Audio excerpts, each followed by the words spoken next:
اي عيني تدللين تأمرين. هذا القالب حبيبي، هذا هسه اكبس لك بيه.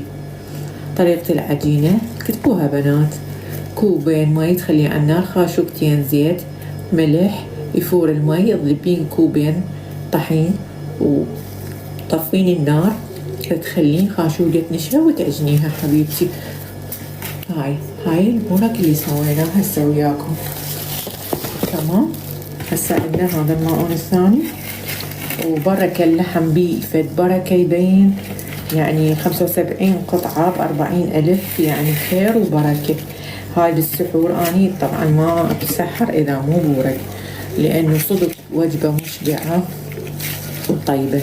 حبايب كبسولي حبايب، اعطيكم الطريقة قلبي. هذا حبيبتي القالب، لاحظي هذا القالب، تريدين تشوفي؟ خلي اسوي لك بورقاية. هذا البورك تخلين لحم، هاي شو قد اكل يعني كلش كافي. هذا العفو مبين، اسفة. حبايب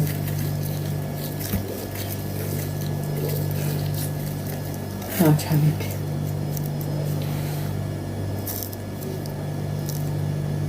مطبوخة، عجينة مطبوخة، عشت ايدك، عجينة المطبوخة كلش طيبة، ما تأذي المعدة. يعني 75 قطعة، 75 قطعة ب40,000. قالب والله ما موجود حبايب، عفوا تعليق حبيبتي، ايدك العايشة قلبي.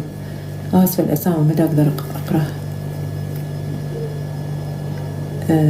شنو ما تصير جبن؟ تصير جبن بس لازم تثخنين العجينة.